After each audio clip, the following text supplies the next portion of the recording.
इंसान एक सामाजिक प्राणी है। समाज में रहना उसकी जरूरत भी है और उसकी चाहत भी। और अपनी इसी जरूरत और चाहत को पूरा करने के लिए इंसान ने देश और समाज की रचना की, रिश्ते जोड़े, परिवार बनाए, और तब उसे जरूरत महसूस हुई एक ऐसी व्यवस्था की जिसकी मदद से न सिर्फ इन सभी संस्थानों को सुरक्षित रखा जा सके, बल्कि जो इन्हें सुचारू रूप से चलाने में भी मददगार साबित हो। और इसी जरूरत को पूरा करने के लिए उसने कुछ कानून बनाए, सामाजिक उत्तरदायित्व तय किए गए और परिवार और रिश्तों को बांधे और बनाए रखने के लिए कुछ अलिखित नैतिक दायरे तय किए गए, जो आज भी हमारे इन संस्थानों को व्यवस्थित और सुचारू रूप से चलाने की अपनी जिम्मेदारी निभाते आ रहे हैं। इन नियमों से छेड़छाड़ या फिर इन नैतिक दायरों को तोड़ने या पार करने की कोशिश के क्या दुष्परिणाम होते हैं, यही हम देखेंगे हमारे आज के इस केस में।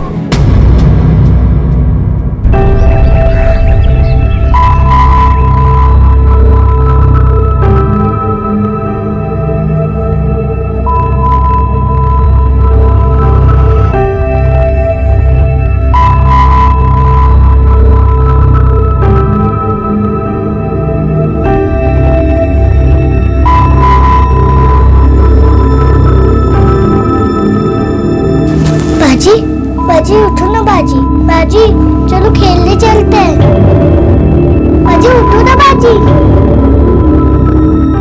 अम्मी देखो ना, अम्मी देखो ना, बाजी उठी नहीं रही। मायरा उठ बच्ची, देख ना गुड़िया क्या कह रही है। अमीरा, अमीरा उठ बच्ची, क्या हुआ तुझे? कुछ बोलते क्यों नहीं अमीरा? अमीरा, अमीरा! दादा, बड़ी अम्मी, अमीरा बाजी को कुछ हो गया, वो उठी नहीं रही। क्या कह रही है? अमीरा, अमीरा बच्ची उठ, क्या हुआ? देखिए ना अम्मी, अमीरा कुछ बोल नहीं रही है, उठ भी नहीं रही है। अमीरा कुछ बोल नहीं रही है। अमीरा, अमीरा बाजी देखिए ना, अमीरा को क्या हो गया, कुछ बोल नहीं रही है। अमीरा,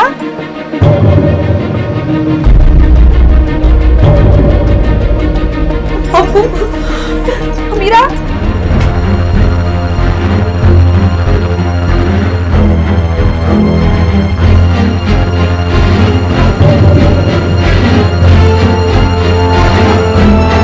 क्या कह रहे हैं आप?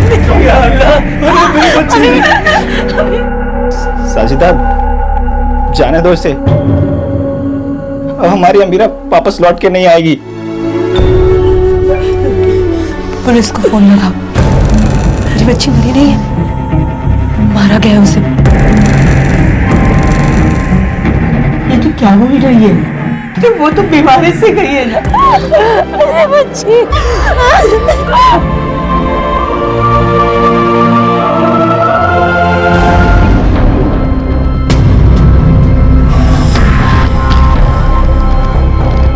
साहब, साहब चलिए मेरे साथ। साहब क्या हुआ?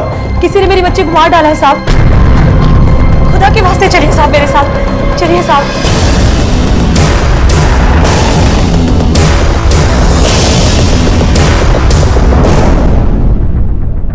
साजिदा, इनका कहना है कि इनकी बच्ची को मारा है किसी ने। क्या कह रहे हैं साहब आप?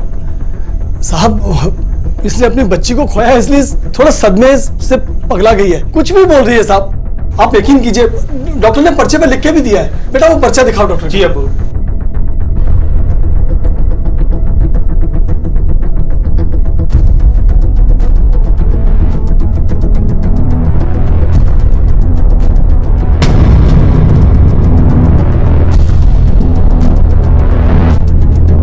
ठीक है, इनका ख्याल रखिए। जी साहब।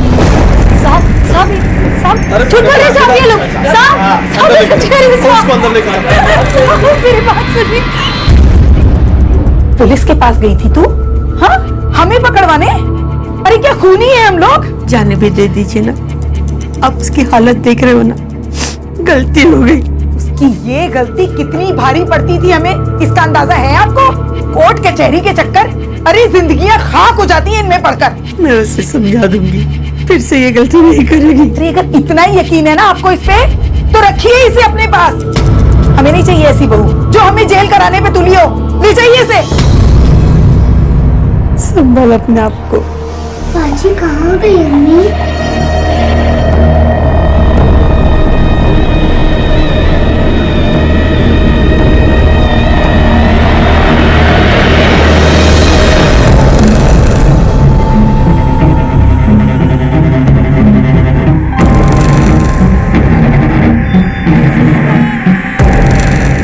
मैं बस इतना चाहती है कि घर पे से किसी ने मारा है उसको। साहब वो खुद नहीं मरी है, उसका खून किया गया है। आप इतना यकीन से कैसे कह सकती हैं? क्या वो बीमार नहीं थी? थी साहब बीमार वो, तेज बुखार था सिर्फ उसको, और कल रात को तो वो भी उतर गया था। रात भर जाकर उसके माथे पर ठंडी पट्टियां रख रही थी मैं।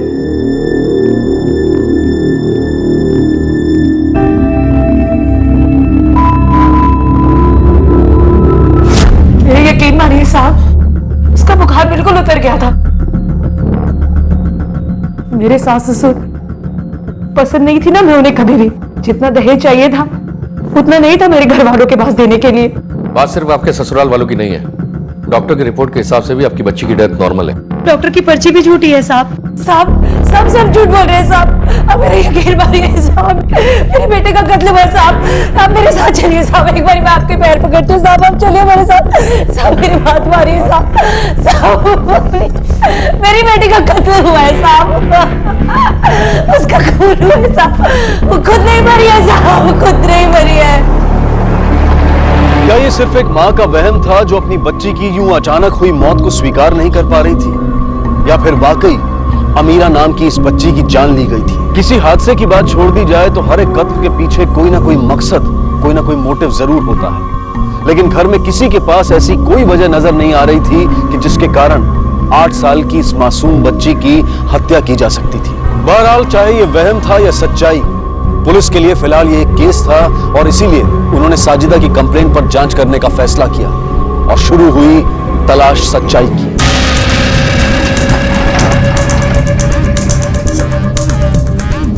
साहब, आज से पहले तो साजिदा से हमें कोई परेशानी थी ना, हम लोगों ने कभी साजिदा को परेशान किया। पता नहीं वो ये सब क्यों कर रही है, अल्लाह जाने इस उम्र में वो हमें क्यों जलील करना चाहती है। जान लगाए पड़ी थी वो अमीरा का ख्याल रखने में। उसे पूरा यकीन था कि वो एकदम ठीक हो जाएगी, और हमें भी था, पर ऐसा नहीं हुआ। वो कुछ ज्यादा ही जज्बाती हो गई है, इसलिए मान नहीं पा रही है सच्चाई को। लेकिन आपकी बहू तो यकीन से कह रही है कि अमीरा को मारा गया है, कोई तो वजह होगी। सबसे ज्यादा पढ़ी लिखी थी वो घर में, इसीलिए सबसे ज्यादा दिमाग चलाती थी। जिधर नहीं चलाना होता उधर भी चलाती, वरना 8 साल की थी अमीरा। अगर हमें उसके लड़की होने से कोई परेशानी होती तो हम उसे पहले ही ना मार डालते। साहब, पूरे मोहल्ले में आप किसी से भी पूछ कर देख लीजिए, पूरे परिवार की लाडली बच्ची थी अमीरा। सब लोग उसे पलकों पर रखते थे और मुझसे तो उसका कुछ खास लगाव था। हमारी गुड़िया कहाँ है? पकड़ो पकड़ो, ये पकड़ो पकड़ो। बीमार पड़ी और अल्लाह को प्यारी हो गई। साजिदा सदमे से पागल हो गई है, कुछ भी उल्टा सीधा बोले जा रही है। सर मामला कुछ समझ नहीं आया। साजिदा कह रही है कि उसकी बेटी की मौत नेचुरल नहीं हुई है, उसका मर्डर हुआ है, जबकि उसके घर वालों से बात करके हमें ऐसा नहीं लगा कि उसके घर में से ही कोई अपने घर की ही बेटी को मार देगा। हमें क्या लगता है वो इम्पोर्टेंट नहीं है हेमंत, इम्पोर्टेंट ये है कि सबूत किसकी तरफ इशारा कर रहे हैं, वो गुनहगार है। सर इशारा भी तो तभी मिलेगा ना जब को सबूत मिलेंगे।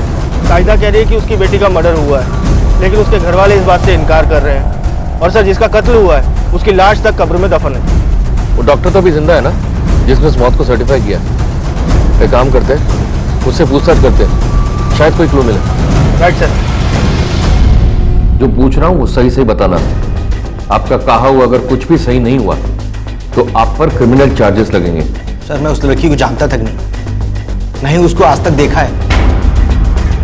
एक दिन लड़की घर से फोन आया कि उसकी निमोनिया से डेथ हो गई है, तो मैंने सर्टिफिकेट तैयार करके दे दिया। इसके आगे कुछ नहीं जानता मैं सर। इस पर नेग्लिजेंस के चार्जेस लगाओ और हाँ, रिपोर्ट चीफ मेडिकल ऑफिसर को भेजो। सर प्लीज सर सुनिए। सर इस डॉक्टर के बयान के मुताबिक साजिदा ने जो इल्जाम लगाए हैं हो सकता है कि वो सच हो सकता है कि उसकी बेटी का वाकई में मर्डर किया गया हो सकता है, लेकिन उसकी फैमिली उस डॉक्टर से उसका झूठा डेथ सर्टिफिकेट क्यों बनवाएगी? तो इसका मतलब सर हमें उन्हें फौरन अरेस्ट कर लेना चाहिए। अभी नहीं, क्योंकि डॉक्टर के बयान के हिसाब से हम उस फैमिली पर झूठा डेथ सर्टिफिकेट बनवाने का चार्ज लगा सकते हैं, पर मर्डर का नहीं। उन पर मर्डर का चार्ज लगाने और कोर्ट में प्रूव करने के लिए हमारे पास ठोस सबूत की जरूरत है, जो हमारे पास नहीं है। तो फिर सच्चाई का फैसला कैसे होगा सर? अमीरा अपनी मौत की सच्चाई हमें खुद बताएगी। आमिरा? हाँ, हमें कोर्ट से उसकी लाश को कब्र से निकालने की परमिशन लेनी होगी और उसे पोस्टमार्टम के लिए भेजना होगा। लेकिन ये काम इतना आसान नहीं होगा सर। हमें कोर्ट से परमिशन तो मिल जाएगी, लेकिन उसकी कम्युनिटी के लोग, उसके घर वाले। मैं जानता हूं ये मुश्किल है, पर सच्चाई को सामने लाना कौन सा आसान होता है। तुम एक काम करो, कोर्ट की परमिशन लो, आगे देखता हूं मैं क्या होगा। Okay sir.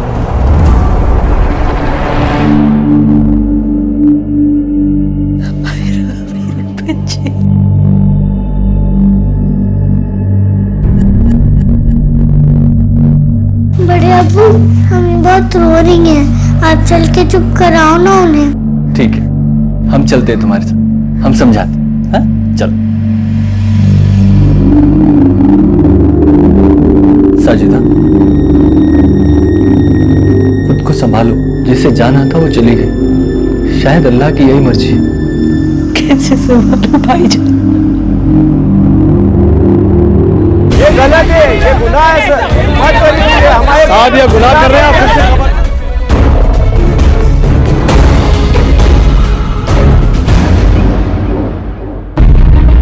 पड़ गई ठंडक तेरे कलेजे को। अरे किस तरह की औरत है तू साजिदा? कैसी माँ है तू? जिस माँ की कोख उजड़ जाती है ना, उसे ना दीन का होश होता ना दुनिया की परवाह होती। और तू हमसे दुश्मनी निकालने के लिए तूने अपनी बच्ची की मौत को इस्तेमाल किया। पहले तूने उसकी मौत को कत्ल बना के हंगामा मचा दिया, उसके बाद पुलिस स्टेशन में रिपोर्ट लिखवाकर हमारे मुंह पे कालक पोत दी, और उससे भी तेरा पेट नहीं भरा। अब तूने अपनी ही बच्ची की कब्र खुदवाकर उसकी लाश बाहर निकलवाकर उसकी मिट्टी खराब की, और तेरी वजह से उस बच्ची की रूह को कभी सुकून नहीं मिलेगा।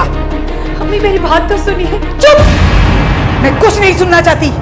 अरे अल्लाह के घर जाके क्या मुंह दिखाएगी? अल्लाह तो रहीम और करीम है ना अम्मी, अगर मैंने कोई गुनाह किया भी होगा तो वो बख्श देगा। लेकिन जब मैं अल्लाह के घर जाऊंगी और अपनी बच्ची को मिलूंगी और वो मुझसे पूछेगी तो मैं क्या जवाब दूंगी? वो कहेगी ना, अम्मी तू तो जानती थी ना कि मेरे साथ नाइंसाफी हुई है, तो क्यों इंसाफ नहीं दिलवाया मुझे? क्यों सजा नहीं दिलवाई मेरे कातिलों को? क्या वो दिखाऊंगी मैं अपनी बच्ची को? यानी तू अपनी हरकतों से बाज नहीं आएगी। ये जंग मैं अपनी बच्ची को इंसाफ दिलाने के लिए लड़ रही हूँ, और मैं इसे अधूरा नहीं छोड़ूंगी, किसी भी सूरत में नहीं। तो एक बात याद रख, इस जंग से तुझे सिर्फ एक चीज हासिल होगी, पछतावा। समझी?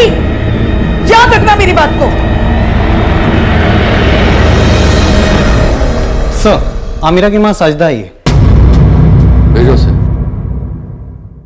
साहब पता चला मेरी बच्ची की जान कैसे गई थी?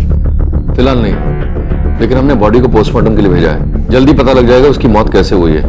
वैसे हाँ, एक बात जरूर कहना चाहूंगा, हो सकता है कि आपका शक सही हो सकता है नहीं साहब, ऐसा ही है साहब। मेरा दिल मेरे बच्चे के लिए कभी झूठ नहीं बोल सकता साहब। मुझे पूरा विश्वास है कि मेरी बच्ची को जानबूझकर इस दुनिया से रुखसत किया गया है साहब। आपको मेरी अमीरा का वास्ता साहब, मेरी मदद करिए साहब।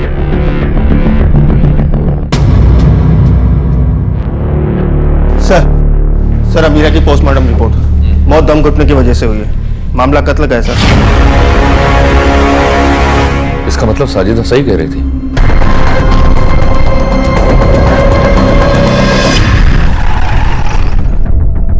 साजिदा कहाँ है? कहाँ है साजिदा? कोई बताएगा? साहब, साजिदा और गुड़िया कल रात से गायब है। गायब हो गए मतलब? साहब कल रात को दोनों घर पे ही थे। सुबह उठकर देखा तो घर में दिखाई नहीं पड़े। हमने आसपास में ढूंढा भी, पर वो हमें मिली नहीं। तुम्हें नहीं मिले ना, लेकिन हम उन्हें ढूंढ ही निकालेंगे। क्या है ना, कत्ल और झूठ ये ज्यादा दिन नहीं छुपते, एक ना एक दिन सामने आ ही जाते। मतलब ये कि अमीरा की मौत नेचुरल डेथ नहीं, किसी ने उसका कत्ल किया है। मुझे साजिदा और बच्ची की फोटो चाहिए। मैं फोटो लेकर आता हूँ।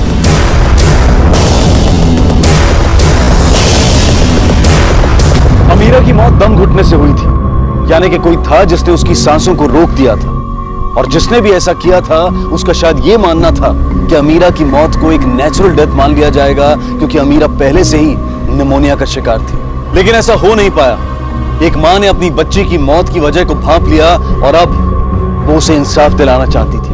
अमीरा की मौत के हल हुए इस सवाल ने कई और सवाल खड़े कर दिए थे, जिसमें सबसे बड़ा सवाल यह था कि जिस किसी ने भी इस जुर्म को अंजाम दिया था वो कौन था, और अगर वो उसी घर का कोई सदस्य था तो क्या साजिदा और उसकी दूसरी बेटी गुड़िया की जान खतरे में थी? कहीं उन पर भी वही खतरा तो नहीं मंडरा रहा था जिसका शिकार अमीरा बनी थी, या फिर साजिदा खुद कहीं चली गई थी?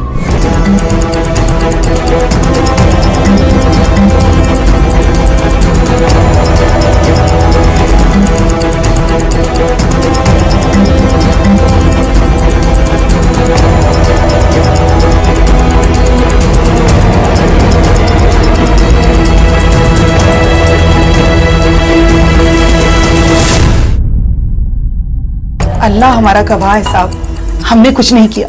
और अगर उस बच्ची के साथ वाकई वो हुआ है जो आप बता रहे हैं, तो इस बारे में आपको साजिदा से बात करनी चाहिए।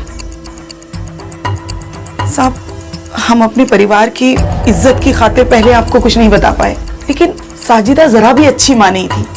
वो अपनी दोनों बेटियों से जरा भी प्यार नहीं करती थी। अम्मी अम्मी अम्मी अम्मी मुझे खाना दो ना, मुझे बहुत भूख लगी है। क्या है अमीरा, एक मिनट भी तो मुझे सुकून से नहीं बैठने दे सकती ना? रसोई में क्या ताला पड़ा है? भूख लगी है, भूख लगी है, खुद से खाना नहीं ले सकती? छोटी सी बच्ची है क्या तुम? चल जाए यहाँ से। उनसे ऐसे पेश आती थी जैसे वो दोनों बोझ हो उस पर। साहब, हो सकता है कि साजिदा ने ही अमीरा को मारा हो, और अभी तो गुड़िया भी उसके साथ है। साहब, आप जल्दी उसे ढूंढ लीजिए, कहीं ऐसा ना हो कि वो गुड़िया को भी कुछ कर दे। शुरू से ही गुस्सा बहुत तेज था उसका, छोटी छोटी सी बात पर भड़क जाती थी। किसी और को कुछ बोलते नहीं बनता था तो उन मासूम बच्चों पर अपना सारा गुबार निकालती थी। हाय अल्लाह, कितनी जोर की लगा है मुझे, दिखाई नहीं देता तुझे? अंधी है क्या? दिन भर बॉल के साथ खेलती रहती है, कभी किताब भी उठा लिया कर हाथ में। औरों की तरह तूने क्या जाहिल बनना है? एक बारों की खींच के तेरे मुंह पे। क्या कर रही हो? बच्ची है वो, बच्चे नहीं खेलेंगे तो कौन खेलेगा? इस तरह क्यों डांट रही हो? बाजी, बच्ची बच्ची बोलकर ही आप लोगों ने सिर पे चढ़ा रखा है इन लोगों को, और आपको क्या पता कि बच्चों को कैसे संभाला जाता है? ठीक तो मैं ही करूंगी इन्हें। चल तू भी अंदर। सर, साजिदा के ससुराल वाले जो कुछ कह रहे हैं, अगर उसमें 1% भी सच्चाई है तो ये केस पूरी तरह यू टर्न ले लेगा सर। कि अगर वो गुनहगार है तो ये केस हमारे पीछे पड़कर वापस से रीओपन क्यों करवाती है? सर, ये गुत्थी तो सुलझने की बजाय उलझती जा रही है। वक्त आने पर सुलझ भी जाएगी। मुझे लगता है किसी भी नतीजे पर पहुंचने से पहले हमें साजिदा के माँ बाप से बात करनी चाहिए। Right sir. नहीं, ये बिल्कुल झूठ है। वो अपने दोनों बच्चों से बहुत प्यार करती थी, कभी उनके साथ कुछ गलत नहीं कर सकती। गलत तो वो लोग कर रहे थे उसके साथ, शादी के पहले दिन से उसे परेशान कर रहे थे। अम्मी, आपने मुझे किस घर में भेज दिया है? मुझसे और दहेज मांग रहे हैं, बोलते आरिफ के बिजनेस के लिए और पैसा चाहिए। अम्मी, अब्बू, इससे अच्छा तो मैं इस घर में ही ठीक थी। अब मैं उस घर में वापस नहीं जाऊंगी अम्मी, नहीं जाऊंगी मैं। अरे पागल हो गई क्या? देख, तेरा निकाह हो चुका है, वही तेरा घर है। आरिफ को बिजनेस के लिए पैसे चाहिए ना, हम कुछ ना कुछ इंतजाम कर लेंगे, तू चिंता मत कर बेटा। शुरुआत से ही आरिफ के माँ बाप को साजिदा पसंद नहीं थी। वो 10वीं तक पढ़ी थी, लेकिन उनको लगता था कि उनके घर में वो निभा नहीं पाएगी। वो तो आरिफ को साजिदा पहली नजर में पसंद आई, इसलिए उन्होंने ये शादी की। मुझे तो लगता है साजिदा और गुड़िया के साथ उन्होंने वही गलत किया होगा जो आमिरा के साथ किया था।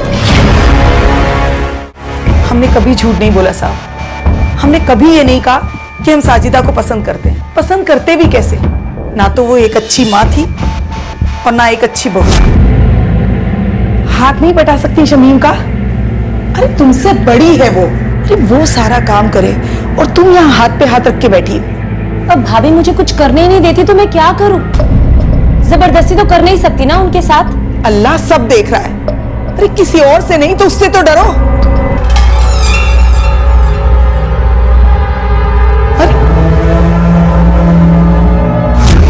जिस रात अमीरा की मौत हुई उस रात आप लोग कहाँ थे? यहीं थे साहब, अपने घर में। अपने कमरे में सो रहे थे।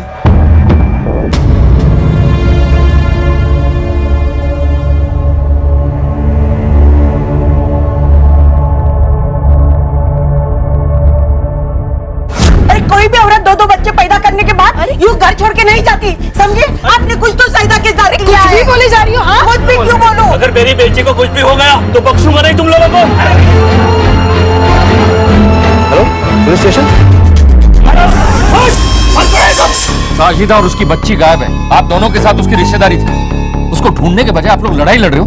शर्म आनी चाहिए आप लोगों को। शर्म तो इन्हें आनी चाहिए। शादी के पहले दिन से ही उसे सता रहे थे, दहेज मांग रहे थे। हमसे जितना हुआ हमने दिया, लेकिन इनका पेट ही नहीं भरता था। अरे ऐसा कौन सा खजाना दे दिया? और जो थोड़ा बहुत दिया है ना, उतना तो हर लड़की के बाबा देते हैं। ये तमाशा किसने क्या किया है ये पता लगाने का काम हमारा है। जब तक हमें साजिदा मिल नहीं जाती और सच्चाई सामने नहीं आ जाती, तब तक आप अपने जज्बातों का ना काबू में रखिए, वरना अपनी परेशानी को बढ़ाने के जिम्मेदार आप लोग होंगे। चलिए अपने घर, कोई बाहर नहीं दिखेगा। चलिए, कोई यहां दिखना नहीं चाहिए मुझे। चलो चलो अपने घर, निकलो ऐसे। चलो।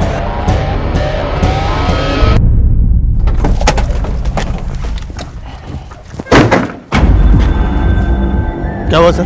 क्या सोच रहे हैं? मैं सोच रहा हूँ कि हमारा नजरिया कहीं एक तरफा तो नहीं है। मतलब? ये सही है कि अमीरा के कत्ल का सच साजिदा ने हमारे सामने जाहिर किया था और इस वक्त भी वो गुड़िया को लेकर गायब है।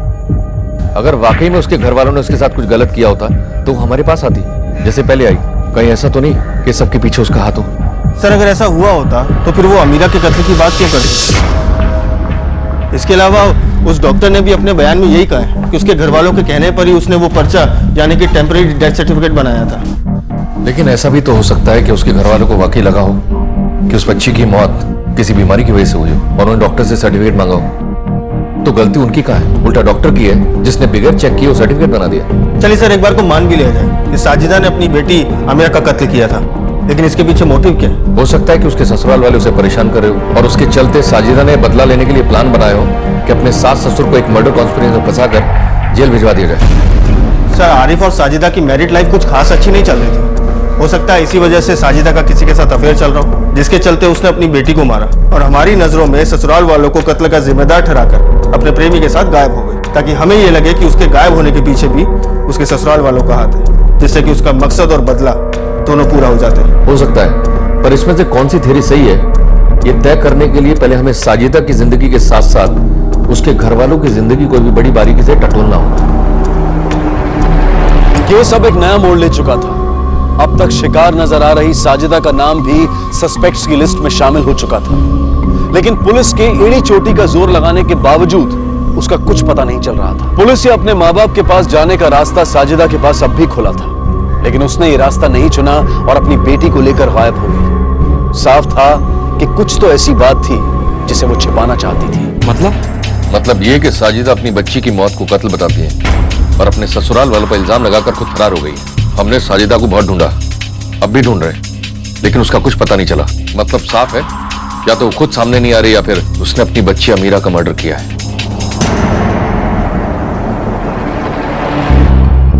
पूरे घर में किसी से बनती नहीं थी उसकी, खास करके सास ससुर से। वक्त गई थी, जीना हराम कर दिया है हमारा। चली जा। अम्मी क्या कर रहे हो? अम्मी दरवाजा खोलो। अम्मी किसी के साथ चक्कर था पता नहीं। सर आरिफ काम के सिलसिले में बाहर आता जाता रहता था। इंतकाम ही दोनों बच्चियों का ख्याल रखता था और साजिदा का भी। ऐसे दोनों के बीच तो जेठ और बहू का रिश्ता है सर, पर अंदर ही अंदर कुछ चल रहा हो तो नहीं पता। इंतकाम बहुत अच्छा आदमी है, हालांकि उसके अपने बच्चे तो हैं नहीं, इसीलिए साजिदा की दोनों बच्चियों को ही वो अपनी बच्चियां मानता था।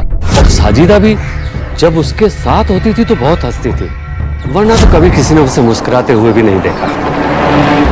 शादी के 10 साल बाद भी इंतकाम को बच्चा नहीं हो रहा था और आरिफ की माँ दहेज को लेकर साजिदा को ताने मारा करती थी। काम के चलते आरिफ का वक्त ज्यादातर बाहर गुजरता था, यानी कि साजिदा और इंतकाम के एक दूसरे के नजदीक आने के अपने अपने रीजंस थे। हाँ सर, ऐसा बिल्कुल हो सकता है कि साजिदा और इंतकाम के बीच में रिश्ता बन गया हो और इंतकाम अपनी बीवी को तलाक देके साजिदा के साथ रहना चाहता हूँ ताकि उसे अपना बच्चा मिल जाए, और ये साजिदा इस बात के लिए तैयार ना हो और इस बात से गुस्से में आके इंतकाम ने साजिदा और उसके दोनों बच्चों को मार दिया। लेकिन एक व्हीलचेयर पर बैठा आदमी इतना सब कुछ कैसे कर सकता है? अमीरा को तो मार ही सकता है सर। रात का अंधेरा था, घर में सब सो रहे थे, और साजिदा और उसकी दूसरी बच्ची को मारने के लिए उसने किसी की मदद ली होगी। आप ये कैसी बात कर रहे हो?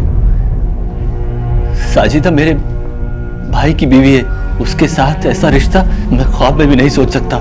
ऐसे रिश्ते सोच समझ कर नहीं बनते, बल्कि जरूरत से बनते हैं। मेरी ऐसी कोई जरूरत नहीं है साहब जो पूरी ना हो रही हो।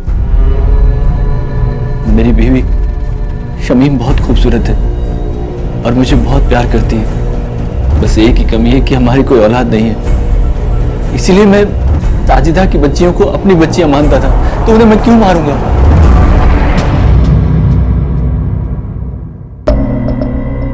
अम्मी मैं कर देती हूँ। ये बू कहाँ से आ रही है इतनी गंदी? आ तो मुझे भी रही है, शायद किसी ने पीछे कचरा जलाया होगा। ये कचरा जलने की बू नहीं है, तो इधर से आ रही है।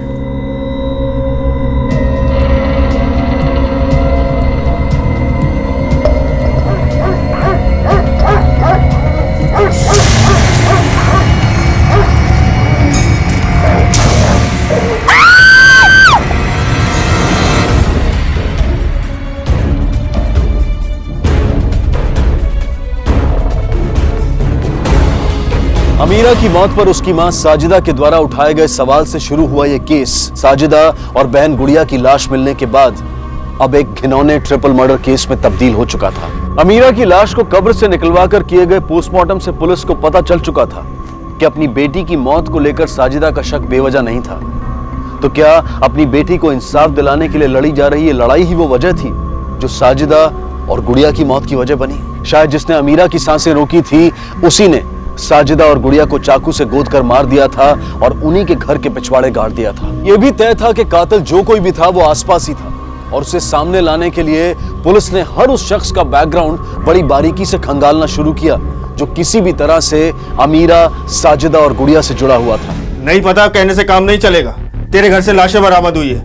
तूने अगर नहीं मारा तो तेरे घर से लाशें कैसे मिली?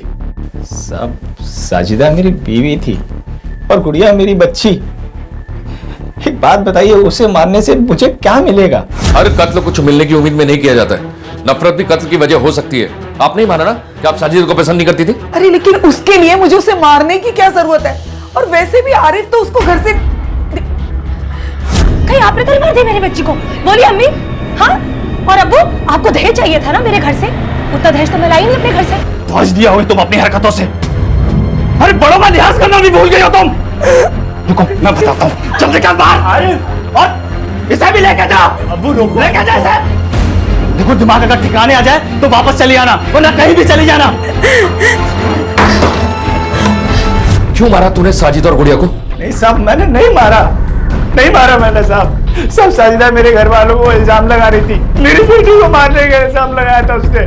सब मैंने उसे बहुत समझाने की कोशिश की, लेकिन वो अपने जिद के आगे एक नहीं सुनती। सब मुझे गुस्सा आ गया, इसलिए मैंने उसे घर से धक्के मार के बाहर निकाल दिया। लेकिन साहब ये नहीं पता था कि वो ऐसे गायब हो जाएगी। देख, तेरे किसी झूठ का पता लगा ना तो अगली बार नहीं छोड़ूंगा।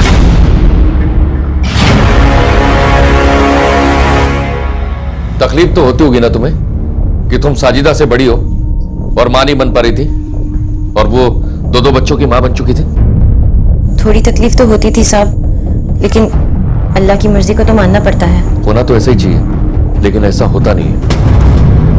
जी मतलब कि कुछ लोग अल्लाह की मर्जी को नहीं मानते और उसके खिलाफ जाने की कोशिश करता है, जैसा कि तुमने किया होगा साजिदा, अमीरा और गुड़िया को मारकर।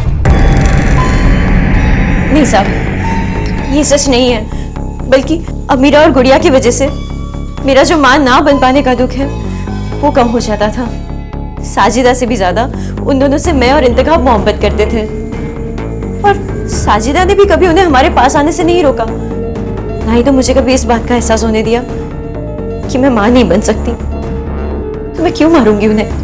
क्या मिलेगा मुझे साहब? वैसे भी ऐसा नहीं है कि मैं मां नहीं बन सकती। डॉक्टरों का कहना है कि मैं अभी भी मां बन सकती हूँ।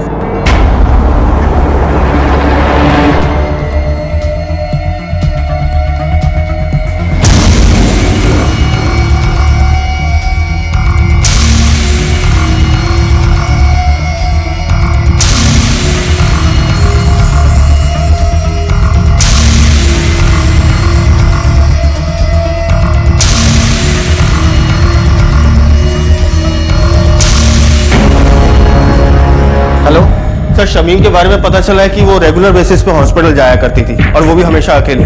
इंतकाब के साथ या किसी और के साथ उसे कभी नहीं देखा गया। पता करो। Right sir.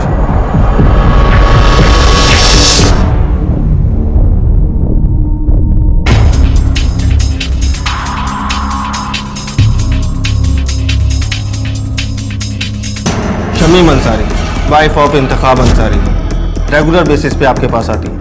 अभी थोड़ी देर पहले भी आई थी। बता सकती हैं क्यों? इंस्पेक्टर साहब, शमीम यहाँ पर अपने प्रेगनेंसी रिपोर्ट लेने आई थी। Pregnancy test? हाँ जी। बता सकती हैं कि वो नेगेटिव था या positive? I am sorry inspector साहब, ये इन्फॉर्मेशन हम आपको नहीं बता सकते। Doctor, it's a legal matter, वरना मैं आपसे कभी भी आपके पेशेंट्स की इन्फॉर्मेशन शेयर करने के लिए नहीं बोलता। प्लीज मदद कीजिए। उसकी रिपोर्ट पॉजिटिव है, वो प्रेग्नेंट है। इतने सालों से इंतकाब और शमीम को बच्चा नहीं हो रहा था और अचानक से वो प्रेग्नेंट हो गई। हो ना हो शमीम का कहीं अफेयर चल रहा हो और ये बच्चा इंतकाब का नहीं बल्कि उस प्रेमी का हो। लेकिन सर, इस बात का इन मर्डर से क्या कनेक्शन है? वैसे तो कोई कनेक्शन नहीं है, पर हाँ हो सकता है कि साजिदा और गुड़िया ने उसे उसके प्रेमी के साथ देखा होगा और शमीम डर गई हो और इस डर के कारण उसने उन दोनों का मर्डर करवा दिया हो। एक काम करो, शमीम की पूरी कुंडली निकालो, उसके करीबी लोगों को पूछताछ करो। हो सकता है कि इनमें से कोई मर्द हो जिसके साथ उसका चक्कर हो। और हाँ, उसके पति इंतकाब को ही पुलिस स्टेशन बुला लो, उससे पूछताछ करनी होगी। क्या वो जानता था उसकी पत्नी पेट से है? Okay sir. ये आप क्या कह रहे हैं साहब? शमीम पेट से है? ये बात सुनकर जिससे तू चौंक रहा है, इसका मतलब तुझे इस बारे में कुछ पता ही नहीं है और ना ही तू उस बच्चे का बाप है। साहब, आपको कोई गलत फहमी हुई है, ये सच नहीं है। ये तेरी बीवी की प्रेगनेंसी रिपोर्ट। गलतफहमी हमें नहीं तुझे हो रही है।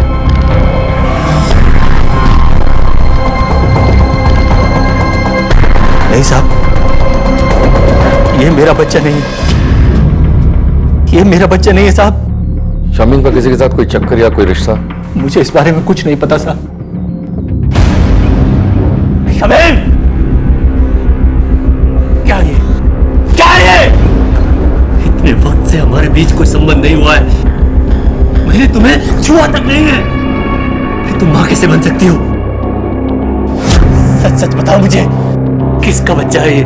किसके साथ तुम्हारा चक्कर चल रहा है? किसके साथ मुंह काला किया? बोलो। कैसी बातें कर रहे हैं आप? मेरा किसी के साथ कोई चक्कर नहीं चल रहा है। मैंने आज तक आपके अलावा किसी और की ओर देखा तक नहीं है। बेवकूफ समझती हो मुझे? बोलो किसका बच्चा है, बोलो। दिमाग खराब हो गया है आपका। मैंने कहा ना, मेरा किसी और के साथ चक्कर नहीं चल रहा है। हमें औलाद थे, अब हमें औलाद मिल रही है। क्यों तमाशा कर रहे हैं? आपको खुश होना चाहिए। तमाशा मैं कर रहा हूँ? तमाशा तुमने मेरा बना दिया है। सर, ये अंसारी परिवार के सारे कॉल रिकॉर्ड्स हैं। सर, इसमें कुछ खास तो नहीं मिला, लेकिन पिछले 3 महीने से एक लैंडलाइन नंबर पर शमीम अक्सर बात किया करती थी। सर, किसी इनफर्टिलिटी क्लिनिक का नंबर है। आपका कहना है आपके ट्रीटमेंट की वजह से शमीम प्रेग्नेंट हुई है? जी सर, उनके हस्बैंड में कोई कमी नहीं थी, लेकिन शमीम ही प्रेगनेंसी बेयर नहीं कर पा रही थी। तकरीबन 3 महीने तक हमारे यहाँ ट्रीटमेंट चला उनका और अब उसकी वजह से वो प्रेग्नेंट हुई। करीब कितना खर्चा है इलाज के लिए? तकरीबन 2 लाख रुपए तक। सर, इसका मतलब शमीम का किसी के साथ अफेयर नहीं था, बल्कि उसके प्रेगनेंसी की वजह उसका आईवीएफ ट्रीटमेंट है। हाँ, ये तो सही है, लेकिन आईवीएफ ट्रीटमेंट के लिए उसके पास 2 लाख रुपए आया कहाँ से? एक काम करो, अंसारी फैमिली का अकाउंट डिटेल्स पूरा निकालो। सर। शमीम अब ठीक है, लेकिन पेट में लगी चोट की वजह से बहुत खून बह गया और उसका बच्चा नहीं रहा। अरे डॉक्टर साहब, हम आपको छोड़ दें।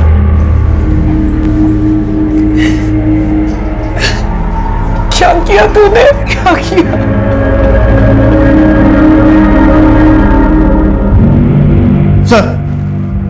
सर, ये देखिए आरिफ के बैंक अकाउंट्स के स्टेटमेंट्स।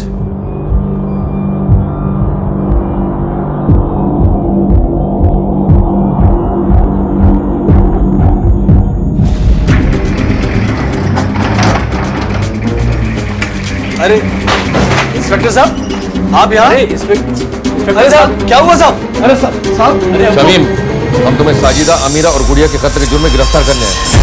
क्या कह रहे हैं साहब आप ये बात?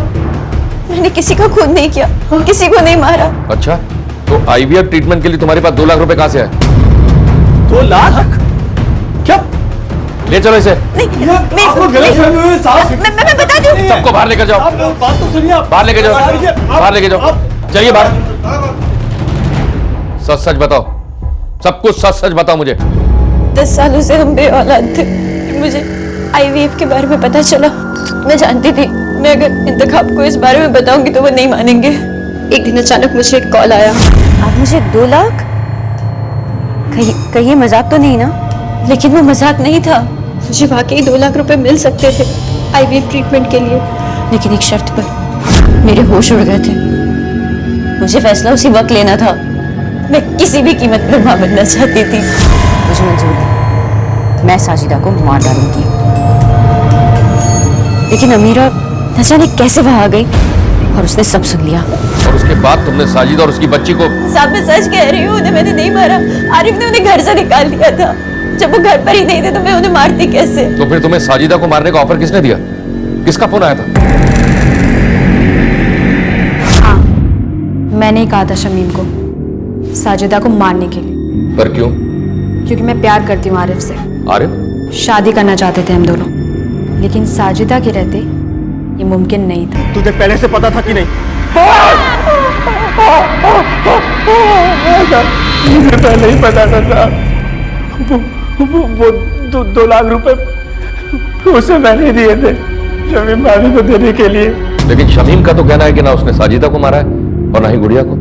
सही कह रही हो, उसने साजिदा को नहीं मारा और ना ही गुड़िया को। फिर किसने मारा साजिदा को?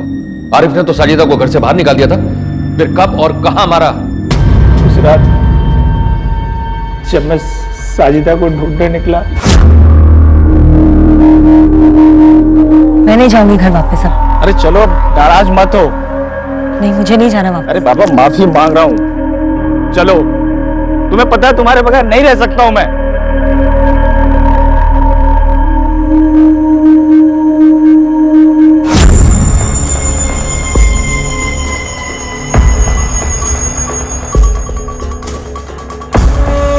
हम लोग ये पीछे वाले रास्ते से क्यों आए? अरे तुम्हें पता है ना, आगे के रास्ते से जाएंगे तो सब लोग जग जाएंगे। और अम्मी को जानती हो क्या जवाब दोगी? उन्हें कौन समझाएगा?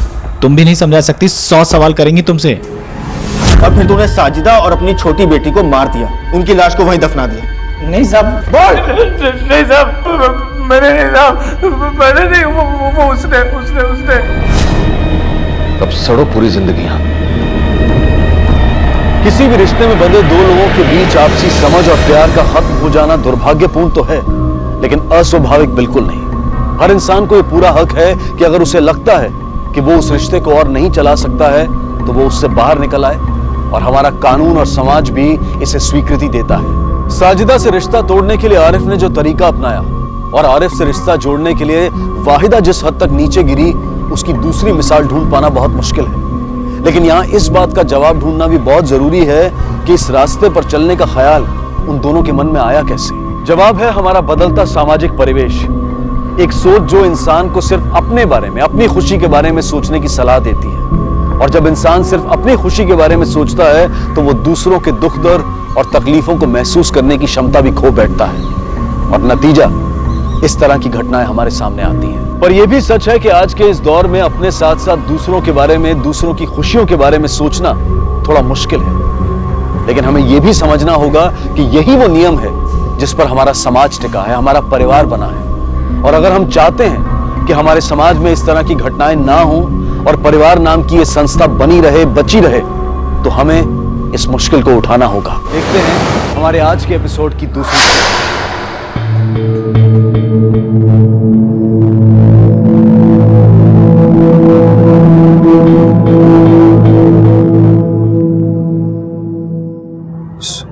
स्वाति, स्वाति,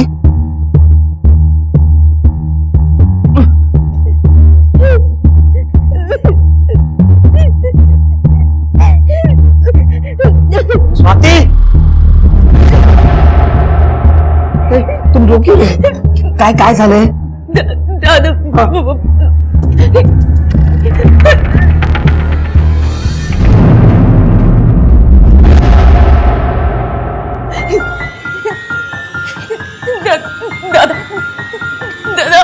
हम क्या करेंगे? क्या करेंगे?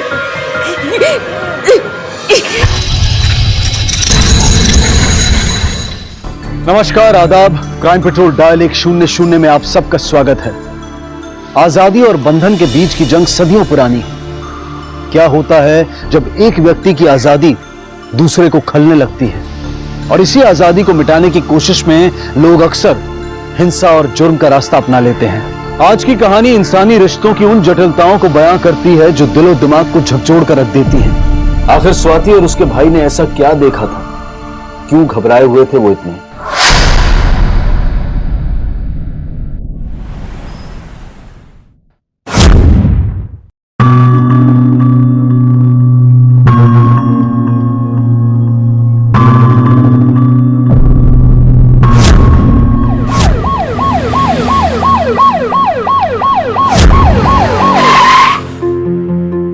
याद नहीं आ रहा या फिर तुमने कुछ देखा नहीं? शौक पे थी सब।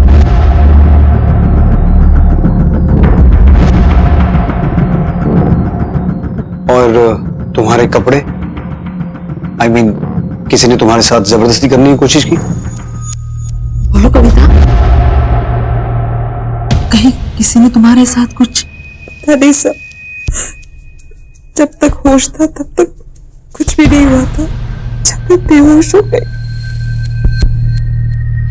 तो पता नहीं।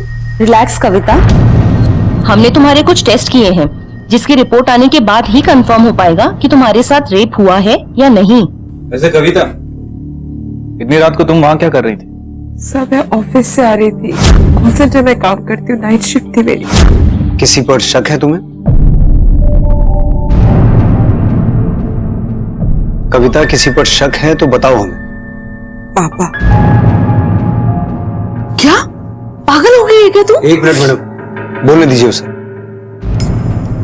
हाँ ऑफिसर, मुझे पापा पे शक है। He hates me, नफरत करते वो मुझसे। और उस दिन रात को जब मैंने फोन किया। कौन? वो मैं कविता। पापा वो ना, एक्चुअली मेरी स्कूटी खराब हो गई थी रास्ते में। मुझे ना बहुत डर लग रहा है। क्या आप आ सकते हैं? वो मैं ना मिल्क फैक्ट्री से बस थोड़ी सी आगे हूँ। डर लग रहा है अभी कि बार अगर दोबारा फोन किया ना, उधर ही आके गला घोट दूंगा तेरा।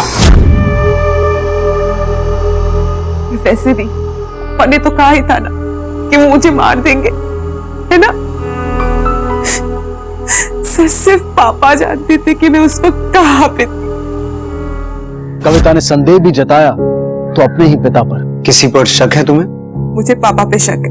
यह तो जाहिर था कि कविता और उसके पिता के बीच में अनबन थी, लेकिन क्या वाकई में कोई पिता इस हद तक गिर सकता है, या फिर असल में कविता की एक चाल थी अपने पिता को झूठे इल्जाम में फंसाने की? कविता की मेडिकल जांच से यह बात भी सामने आई कि उसे बुरी तरह से पीटा तो गया था, लेकिन उसके साथ किसी भी प्रकार की कोई जोर जबरदस्ती नहीं की गई थी। सर मैं क्यों हमला करूंगा और उसे मारकर खुद अपनी इज्जत क्यों उछालूंगा? सर उसका दिमाग खराब हो गया है, जो मन में आता है बोलती जाती। अच्छा, अपनी इज्जत की बड़ी परवाह है तुम्हें? तुम्हारी बेटी के साथ इतना सब हो गया, उसके बारे में कुछ नहीं? और तुम उसे हॉस्पिटल में मिलने तक नहीं आए? मैं क्यों जाऊं सर उसे देखने, जिसे अपनी ही पड़ी? सर मैं तो जानता था कि उसके साथ एक दिन ऐसा ही होना है। हुआ ना? होना ही था मतलब? छोटे छोटे कपड़े पहन के रोज रात को बाहर घूमना, लड़कों के साथ घूमती थी सर, और वो पता नहीं कहाँ कॉल सेंटर में काम करने जाती थी। और मुझे तो भरोसा ही नहीं है कि वो कॉल सेंटर जाती है कि नहीं। जो कुछ हुआ ना, अच्छा ही हुआ उसके साथ। कहीं ऐसा तो नहीं कि अपनी बेटी को सबक सिखाने के चक्कर में तुमने उस पर हमला किया, क्योंकि सिर्फ तुम्हें पता था कि वो कहाँ है? सर अपना सब काम छोड़ के उसके पीछे क्यों जाऊंगा मैं? तुम कल रात कहाँ थे? घर पे ही था सर। ठीक है, जा सकते हो। इसके फोन रिकॉर्ड्स निकलवाओ और इसके फोन की लोकेशन ट्रेस करके ये देखो कि जिस वक्त कविता पे हमला हुआ ये कहां था। Okay sir.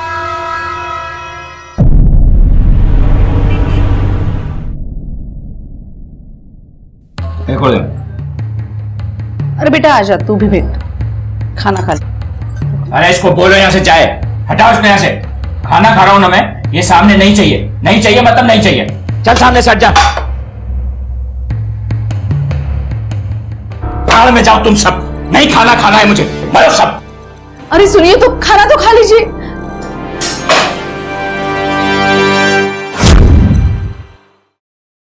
सर, कविता के बाप राजीव जोशी के फोन रिकॉर्ड। सर रिकॉर्ड के हिसाब से जिस वक्त कविता पर हमला हुआ राजीव का फोन घर पर ही था। हो सकता है अपना फोन जानबूझकर घर पे छोड़ के गया हो। लेकिन सर बीबी और बेटे के हिसाब से उस दिन राजीव घर पर ही था।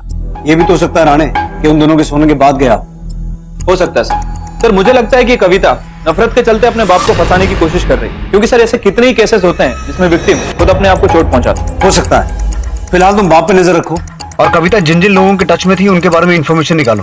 Okay sir.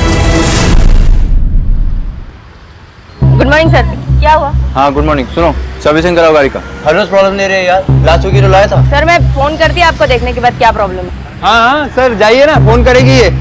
होटल में मिलेगी या गैराज में ही? अरे क्या तमाशा लगा रखा है? चाबी दो। हर रोज का नाटक रहता है तुम लोगों का, नहीं कराना है तुमके साथ काम। अरे सर मैं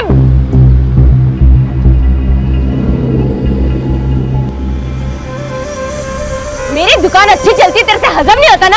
ना आज मैं तेरे को छोड़ेगी नहीं। रुक जा। कम से कम तुझे टच तो करने का मौका मिलेगा मुझे। बहन को टच करके दिखा, काट डालूंगा साले तेरे को। जा रे, पहले अपने पैरों पे खड़ा हो जा, उसके बाद मारने की बात कर। साला हरकत बहन के पैसों पे जीता है। भाग साला यहाँ से। हमें हरकत। दादा तू शांत हो जा। तू क्या समझाता मेरे को? समझाया था ना कि इधर अपने को ज्यादा तमाशा नहीं करने का, लफड़ा नहीं करने का। प्रॉब्लम होगा अपन लोग फंसेंगे, बोला था ना तू मेरे को। स्वाति तुम रो क्यों रहे? काय झाले?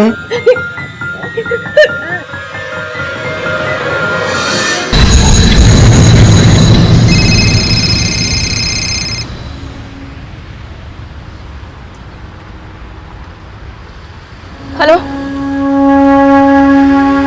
ए देख सुन मेरी बात। तेरी वजह से ना पहले बहुत प्रॉब्लम हो चुका है, समझा क्या? अभी तू दोबारा मेरे को फोन नहीं करेगा। चल रहा फोन। अरे लेकिन स्वाति मेरी बात तो सुन।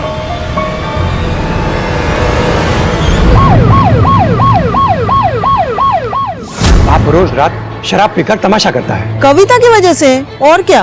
रात भर लड़कों के साथ घूमना, इतनी छोटी छोटी कपड़े पहनना, छी। एकदम हिटलर टाइप आदमी। बीवी को, बच्चों को, सबको डरा के रखा है। अब बेटी बड़ी हो गई है, जॉब वॉब करने लगी है, उल्टा जवाब देती है तो झगड़े होने लगे हैं। साहब लोग तो बहुत कुछ बोलते हैं, सोसाइटी में किस घर में झगड़ा नहीं होता? और हम तो देखते सुनते रहते हैं। माँ और बेटी में तो ठीक है, लेकिन बाप और बेटी में बहुत झगड़ा होता है। अच्छा 9 तारीख की रात को क्या हुआ था? सब कुछ खास तो नहीं हुआ। कविता मैडम देर नाइट के लिए ड्यूटी पे गई थी। उनके पिताजी को पैग लगाने की आदत है। वहाँ देर रात तक बालकनी में रुकी हुई थी।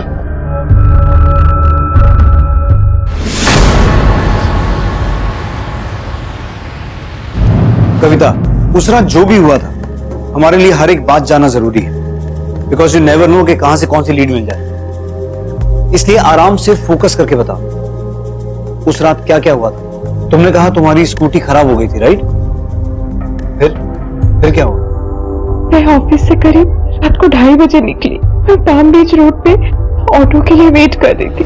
ऑटो मिल ही नहीं रहा था और मुझे थोड़ा डर भी लग रहा था, इसलिए मैंने तरुण को कॉल किया। कौन तरुण? तरुण मेरा कलीग है। मैंने उससे रिक्वेस्ट किया कि मुझे पिक करने आए, तो वो आया भी। अचानक पता नहीं क्या हो गया, वो इतनी चीप तरीके से बात कर रहा था, मेरे क्लोज आने की कोशिश कर रहा था। उसको बुरा लगा, उसकी जो ईगो है ना वो हर्ट हो गई।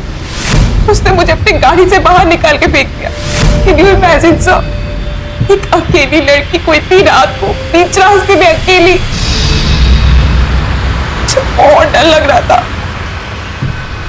मैं अपने भाई को फोन किया, उसने मेरा फोन ही नहीं उठाया। फिर मैं क्या करती? फिर मैंने स्वाति को फोन किया। स्वाति? हाँ मैं कविता। कौन है स्वाति? स्वाति वो गैरेज की ओनर है। क्या करेंगे? मैंने अपनी स्कूटी वहीं पे रिपेयर करने के लिए दी थी, वो आने ही वाली थी सो उससे पहले ही मुझ पे अटैक हो गया।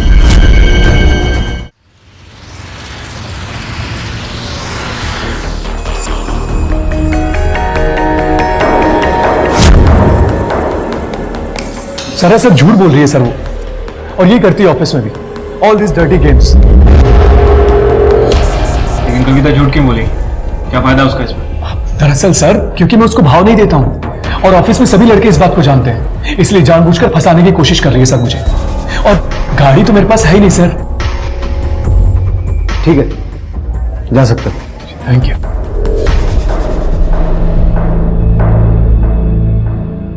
सर हो सकता है कि कविता झूठ बोल रही हो, कहानी बनाकर लोगों का अटेंशन पाना चाहती हो। कविता और तरुण दोनों के बयानों को वेरीफाई करना होगा।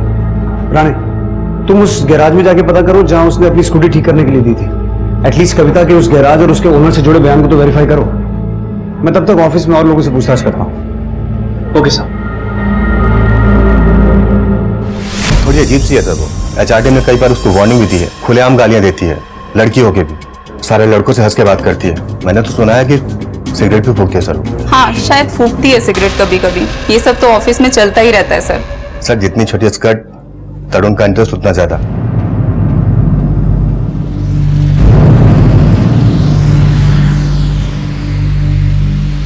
स्वाति, इधर आओ।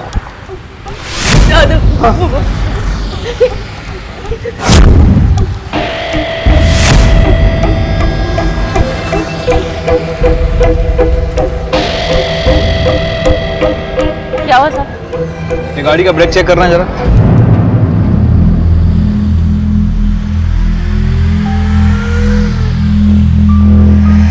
अच्छा स्वाति, किसी कविता को जानती हो तुम? हाँ जानती ना मैं उसको साहब। उसकी स्कूटी दरिज बनने आती है। अभी थोड़े दिन पहले ही चाहिए थी, बना के रखा था, फिर पता नहीं अचानक उसका फोन आया रात को कि वो किधर अटक गई है। तो तुम स्कूटी डिलीवरी करने गई? जी ना साहब। उसके बाद क्या हुआ? फिर कुछ नहीं साहब, मैं उधर गई पर वो किधर मेरे को दिखी नहीं। फिर मैं थोड़ी देर उधर रुकी, उसको बहुत फोन लगाया, वो फोन नहीं उठाई। तो अभी कितनी देर में रुकती उधर, फिर मैं आ गई। और तरुण था क्या कविता के साथ? तो जाती है ना तरुण को? हाँ जानती ना साहब, ये भी इधर ही चाहता है अपनी बाइक लेके सर्विस के लिए। बाइक या कार? नहीं कार तो नहीं साहब, बाइक ही बस उसके पास।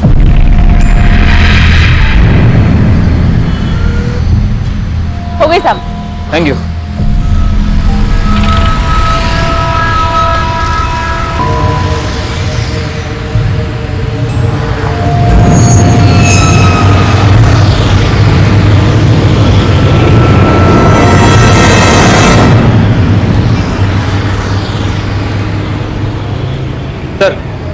कोई कंक्रीट इन्फॉर्मेशन नहीं है, लेकिन एक बात तो है राणे, कविता और तरुण इन दोनों में से कोई एक तो झूठ बोल रहा है। सर गैरेज चलाने वाली लड़की स्वाति के हिसाब से उस रात उसने तरुण और कविता को एक साथ नहीं देखा था। सर स्वाति से बात करके ऐसा लग रहा है कि हमसे जरूर कुछ ना कुछ छुपा रही है। आई मीन कविता उसकी रेगुलर क्लाइंट हो सकता है कि कविता के बारे में ऐसा कुछ जानती हो जो हमसे नहीं बता रही हो। और सर एक और अजीब बात, अगर तरुण ने वाकई कविता के साथ बदतमीजी की थी तो फिर कविता ने डायरेक्टली तरुण का नाम क्यों नहीं लिया? आई मीन अपने बाप पर क्यों इल्जाम लगा रही थी? किसी पर शक है तुम्हें? मुझे पापा पे शक है। और तरुण के बारे में उसने जब बताया जब हमने उससे पूछताछ की। राणे, तरुण की कॉल रिकॉर्ड निकालते हैं। कविता के चरित्र पर कई उंगलियां उठाई जा रही थी, लेकिन क्या उस पर लगे सारे आरोप सही थे, या फिर यह नतीजा था समाज की संकुचित सोच का, जहां एक लड़की के कपड़े उसके चरित्र का मापदंड बन जाते हैं और वहीं आमतौर पर लड़के हंसी तो फंसी जैसी गलत धारणाएं बना लेते हैं। क्या कविता समाज की इसी पाखंडी वृत्ति का शिकार थी, या फिर वाकई में उसका बर्ताव भ्रष्ट किस्म का था? कविता पर हुए हमले का मामला सुलझाने से पहले पुलिस के लिए जरूरी था कि वो कविता के चरित्र से जुड़ी गुत्थी को सुलझाएं। माँ, मेरा काजल देखा है क्या? मिल नहीं रहा। ऐसे छोटे कपड़े पहनकर तुम क्या साबित करना चाहती हो? कुछ तो शर्म किया कर। प्लीज आप अपनी बकवास बंद कीजिए। वैसे भी मुझे लेट हो रहा है, मुझे ये सब नहीं सुनना है। तो हम हो गए। इतने कपड़े भी क्यों पहन रखे तूने? ये भी निकाल दे। अरे समझाओ इसे, किसी दिन खुद मर जाऊंगा नहीं तो इसका गला दबा दूंगा। चल निकल। सर तरुण के phone triangulation record. Sir record के हिसाब से जिस वक्त कविता पर हमला हुआ तरुण की लोकेशन आसपास की थी। इनफैक्ट कविता पे हमला होने से कुछ समय पहले तरुण ने उसे कॉल भी किया था। और सर एक और अजीब बात, स्वाति के बयान के हिसाब से स्वाति तरुण को ठीक से नहीं जानती थी, लेकिन फोन रिकॉर्ड के हिसाब से तरुण लगातार स्वाति से बात कर रहा था। सर बिना जान पहचान के इतने सारे कॉल। तरुण को लेके झूठ क्यों बोला? साहब वो मैं किसी लफड़े में नहीं फंसना चाहती थी साहब, बस इसलिए उस टाइम पे जो सही लगा वो बोल दिया मैं। तरुण और मेरे बीच में डील थी, मतलब वो बस मेरे गैराज से गाड़ियां लेके जाता था घूमने के लिए साहब, और कुछ नहीं। लेकिन साहब ये बात किसी को मालूम ना पड़े ये करके बस डील थी साहब। सर मालूम पड़ जाता तो मेरा तो गैराज ही बंद हो जाता ना। मेरी वजह से ना पहले बहुत प्रॉब्लम हो चुका है, समझा क्या? अभी तू दोबारा मेरे को फोन नहीं करेगा। चल रख फोन। अरे लेकिन स्वाति मेरी बात तो सुन।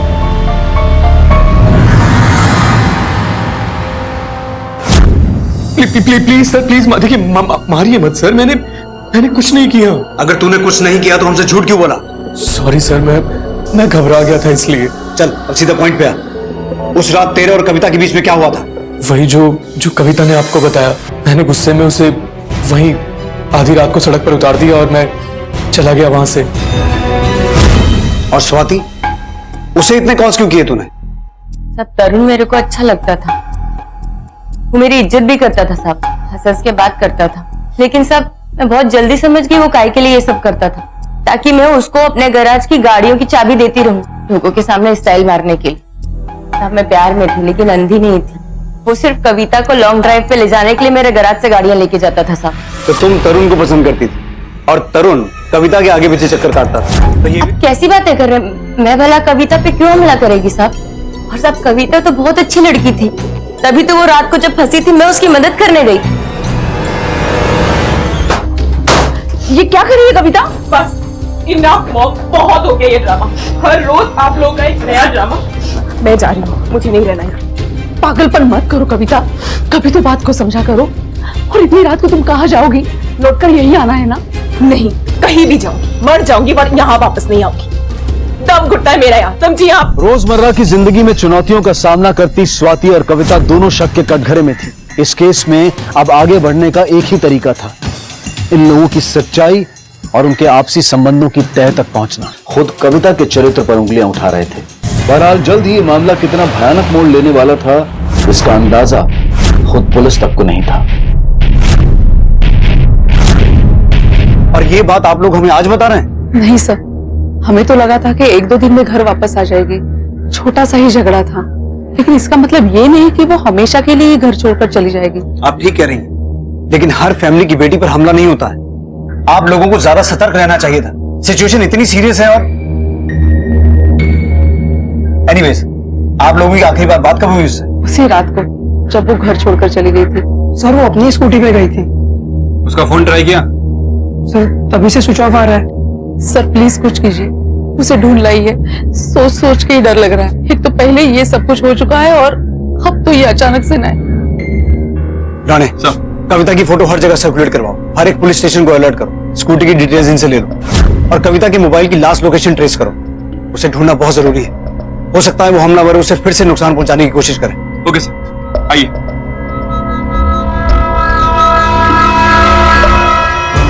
पुलिस ने कविता की फोटो हर जगह सर्कुलेट कर दी और वो कविता को पूरे शहर में ढूंढ रही थी, लेकिन पुलिस को कविता के गायब होने का कोई भी सुराग नहीं मिल पा रहा था। सर, ये तरुण की बातें अभी भी भरोसे के लायक नहीं लग रही। नजर रखनी होगी इस पर, और इस स्वाति देशमुख की भी पूरी बैकग्राउंड निकालो। Right sir. लेकिन सर कविता अभी भी गायब है और उसकी कोई इंफॉर्मेशन नहीं मिली। हो सकता है स्वाति के भाई प्रकाश ने इस काम में मदद की हो, या फिर इन दोनों भाई बहन ने मिलकर किसी तीसरी पार्टी से ये काम करवाया हो। भूलो मत राणे, अगर स्वाति तरुण को पसंद करती थी तो स्वाति का भाई प्रकाश भी चाहता था कि स्वाति की शादी जल्द से जल्द हो जाए, और स्वाति और तरुण के रिश्ते में एक ही रुकावट थी, कविता। लेकिन सर कविता और तरुण इन दोनों के बिहेवियर से तो ऐसा लग रहा है इनके बीच कुछ नहीं चल रहा था। सर हो सकता है कि स्वाति हमें गुमराह करने की कोशिश कर रही है। I mean, तरुण को गाड़ियां देने के पीछे कुछ और ही रीजन।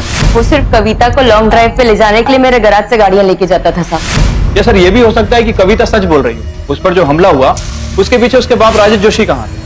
फिलहाल तो हम किसी भी सस्पेक्ट को क्लीन चिट नहीं दे सकते, फिर भी इन सब के बारे में पूरी इंफॉर्मेशन निकालो, खासतौर पर स्वाति देशमुख के बारे में, तभी कुछ पता चलेगा। कविता के गायब होने के बाद ये केस और भी कॉम्प्लिकेटेड हो गया है। हमें कविता को जल्द से जल्द ढूंढना होगा। Okay sir.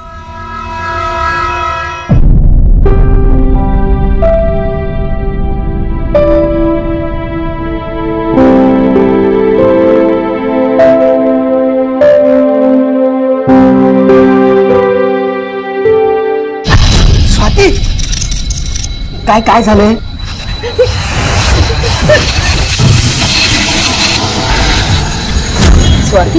स्वाति को तो हम कई सालों से जानते हैं साहब, बड़े साफ दिल की लड़की है।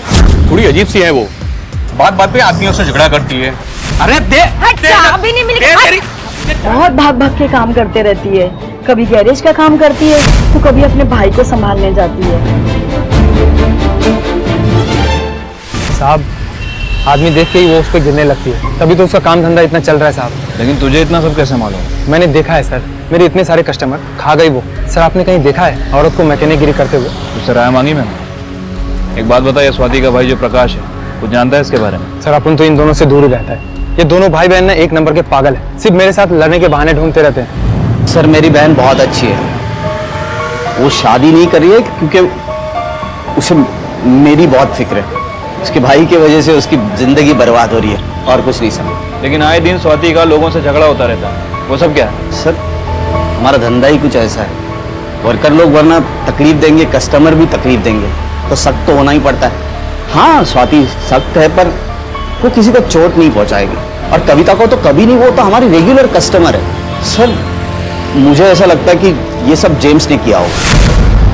सर वो जेम्स था, वो कविता की और बहुत गंदी नजरों से देखता था, बहुत बार देखा था मैंने। अरे प्रकाश, क्या बकवास किए जा रहा है तू मेरे बारे में?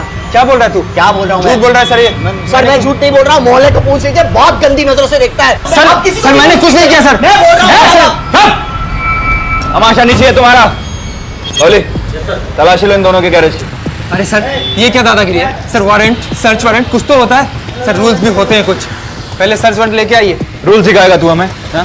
सर्च वारंट चाहिए ना तुझे? जरूर दूंगा, लेकिन तेरे खिलाफ अगर एक भी सबूत मिल गया ना, बच नहीं पाएगा तू।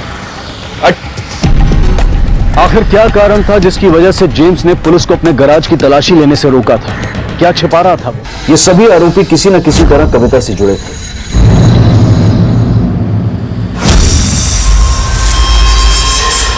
जेम्स, सर्च वारंट चाहिए था ना तुझे? ये ले। अगर लवली, तलाशी लो। अरे क्या कर रहे हैं सर? सर धंधे का टाइम है। खड़ा रहे।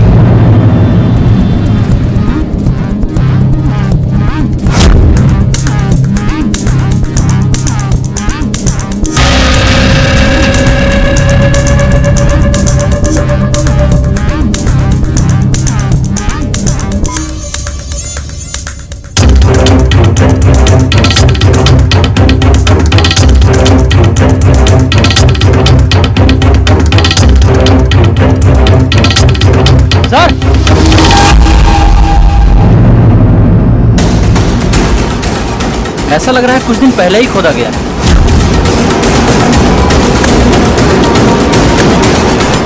एक मिनट,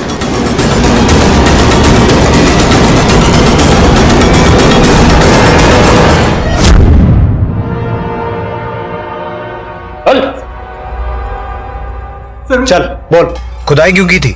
क्या छुपाया था? सर मेरे को कुछ मालूम होगा तो बताएगा ना सर। ए नौटंकी, झूठ बोलना बंद कर, समझा? शक तो तुझ पे जब से है जब से हमें पता चला तूने कविता को छेड़ा है। अब सच बोल। सर छेड़ा किधर है सर? वो वही बात करने को ट्राई किया था सर। ओ कविता मैडम, अरे कभी हमारी भी सर्विस ट्राई करो ना। सर गॉड प्रॉमिस सर, उसके साथ मैंने कुछ रॉन्ग नहीं किया सर। सर जो कपड़ा इसके गैरेज के पीछे मिला था और जिस दिन कविता गायब हुई थी, ये कपड़ा उससे मैच नहीं होता। सर वो कपड़ा कुछ महीने पुराना है, लेकिन कुछ तो है जो ये हमसे छुपा रहा है, कुछ बड़ा। ये जितना सीधा बन रहा है उतना सीधा है नहीं, इतनी आसानी से अपना मुंह नहीं खोलेगा। इसके खिलाफ हमें सबूत जुटाने होंगे। फिलहाल तो इसे जाने दो, लेकिन इस पर नजर रखो। इसकी पल पल की मूवमेंट का हिसाब चाहिए मुझे। Okay sir.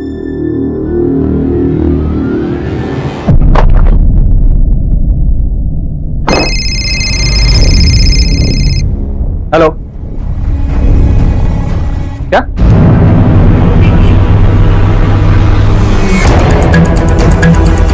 लवली, गाड़ी में जो फाइल लेकर आओ। Okay sir.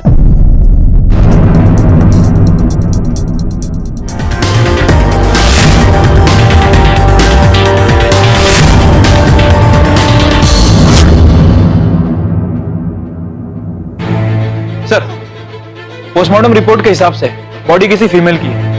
उम्र तकरीबन 23 से 24 साल के आसपास है और मरे हुए 6 से 7 महीने बीत चुके हैं। सर रिपोर्ट के हिसाब से उसके सर पर किसी हैवी मेटल चीज से हमला किया गया, काफी बुरी तरह से मारा गया था। और फोरेंसिक रिपोर्ट?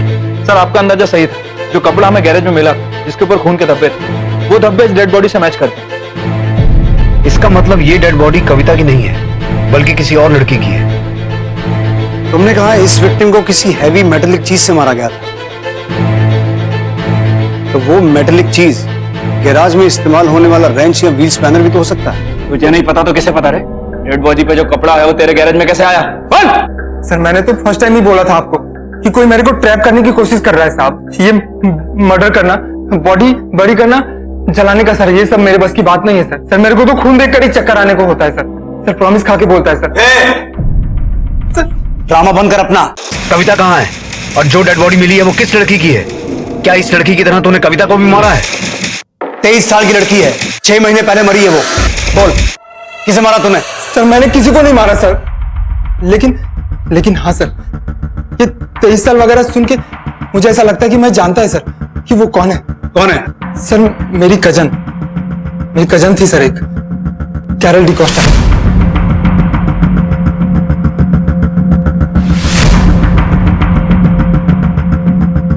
सर पिछले 6 महीने से वो भी मिसिंग है सर। सर हो सकता है ये वही हो सर। उस वक्त मैंने कंप्लेंट भी फाइल किया था सर, लेकिन कुछ पता नहीं चला साहब। राणे साहब, ये जिस लड़की की बात कर रहा है उसकी फैमिली की डिटेल लो इससे और कांटेक्ट करो उन्हें। Okay sir. कविता को गायब हुए अब 3 दिन बीत चुके थे। इस मामले की जांच के दौरान पुलिस के हाथ एक और लड़की की अधजली लाश लगी। 6 महीने पहले कत्ल का शिकार हुई ये लड़की आखिर कौन थी? पूछताछ के दौरान पुलिस के सामने आया एक और चौंका देने वाला सच, जब जेम्स ने पुलिस को अपनी गुमशुदा बहन कैरल के बारे में बताया। क्या कविता पर हुए हमले का इस मामले से कोई लेना देना था? कौन थी ये कैरल और उसका क्या संबंध था कविता के साथ? सर मिसेस डिकोस्टा ही हैं। कैरल डिकोस्टा की माँ? हाँ जी सर। ठीक है, राणे और मिसेस डिकोस्टा को अंदर भेजो। Okay sir. तो आपने कैरल की गुमशुदगी की रिपोर्ट फाइल नहीं की थी? सर मालूम ही कहा था कि वो मिसिंग है। हमको तो यही था कि वो किसी लड़के के साथ भाग गया, उसका अफेयर है किसी के साथ, शादी मनाया और रह रहा हुआ कहीं। वो तो 6 महीने के बाद जब आप लोगों का फोन आया तब हमको मालूम पड़ा कि क्या आप कविता को जानती हैं या कैरल से कभी उसका नाम सुना हो? नहीं सर। ये कह रहे हैं कि इन्होंने कोई मिसिंग कंप्लेंट दर्ज नहीं कराई और हमारे पास भी ऐसी कोई कंप्लेंट फाइल नहीं है। तो फिर जेम्स ने ऐसा क्यों कहा कि कैरल की मिसिंग कंप्लेंट फाइल हुई थी?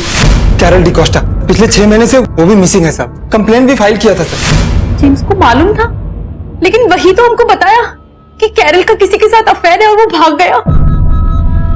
तो फिर जेम्स ने हमसे झूठ क्यों कहा? जेम्स भाई तो सुबह से दिखे नहीं साहब। सर वो अंदर भी नहीं है। ठीक है तुम जाओ।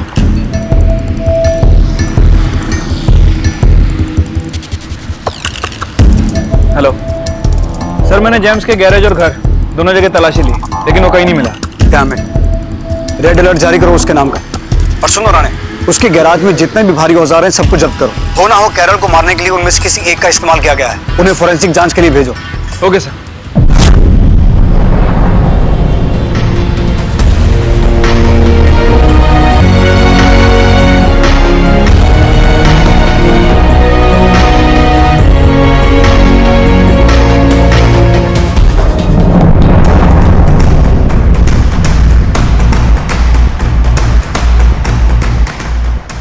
हेलो, क्या?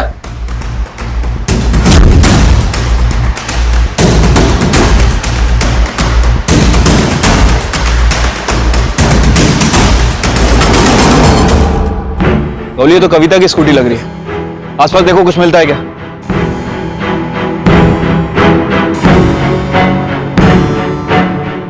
सर ये बैग और मोबाइल।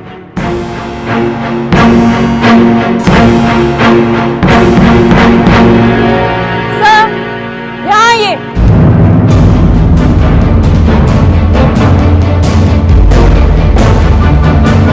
क्या? कविता, कविता नहीं, मेरी कविता मुझे छोड़ के नहीं जा सकती। मिस्टर जोशी, कविता के साथ जो भी हुआ बहुत बुरा हुआ। बुरा हुआ? क्या इतना बुरा हुआ? अच्छा हुआ जब मर गई, एक ही बार में चली गई। अरे चैन से जी सकूंगा अब मैं।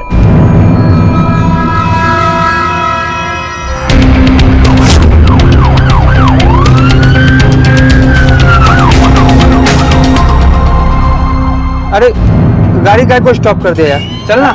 आगे नाका बंदी है साहब। तो पीछे लेना, पीछे भी गाड़ी है ना। पकड़ इसको।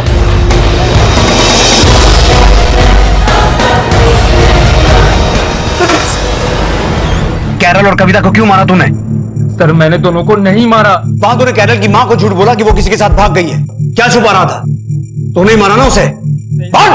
सर मेरे को शर्म आने का सर। क्यों? उसको आदमी लोग नहीं औरत लोग अच्छे लगते थे सर। चक्कर था उसका सर उसी कमीनी स्वाति के साथ। साला हलकट, साला झूठ बोल रहा है साहब। औरत को नीचा दिखाने के लिए इस हद तक गिर जाएगा मैं सोची नहीं थी। तो इसका मतलब तुम्हें कैरल की गुमशुदगी और मौत के बारे में कुछ नहीं मालूम? सब आती थी, वो इधर बैठती थी, बातें करती थी, चाय पीती थी सब, लेकिन एक दिन जेम्स के साथ उसका झगड़ा हुआ, उसके बाद वो इधर कभी दिखी ही नहीं। फिर एक दिन मेरे वर्कर ने बताया मेरे को कि किसी लड़के के साथ भाग गई है। हमें तुम्हारे गैरेज की तलाशी लेनी। अरे ले लीजिए साहब। बोली।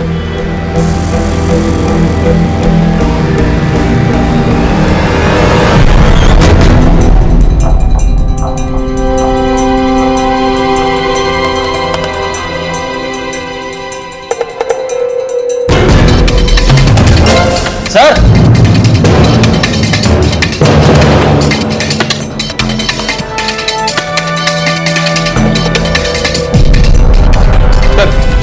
फॉरेंसिक रिपोर्ट आ गई है।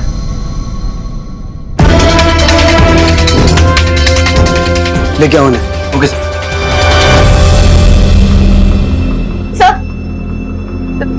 दादा तुम अभी तक यहीं बैठी हो? तुम घर जाओ। तुम्हारे भाई ने अपना गुनाह कबूल कर लिया। उसी ने कैरल डिकोस्टा का मर्डर किया। जाओ तुम घर। अडेल घर छोड़ गया इनको, ठीक है? सर क्या हुआ?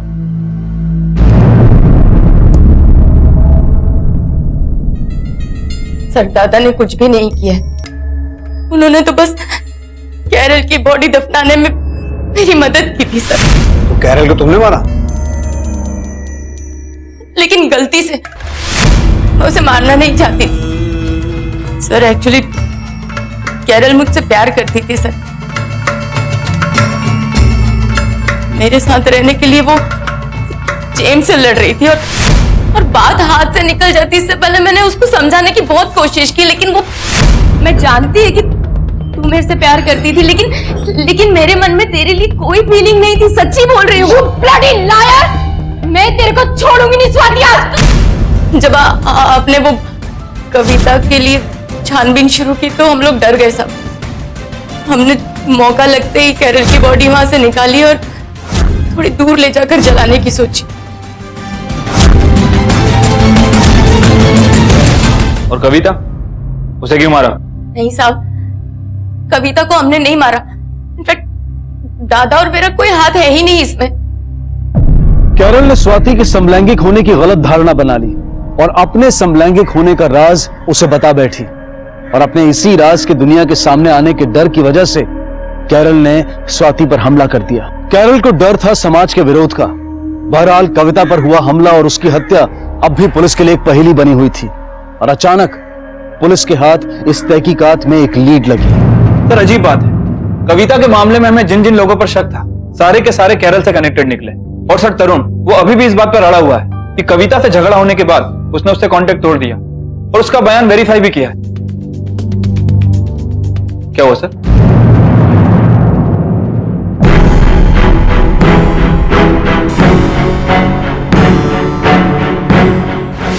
माँ बालकनी में देर रात तक किसी का वेट कर रही थी।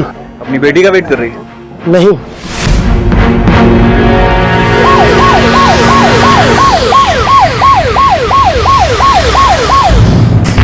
सर क्या है ये सब?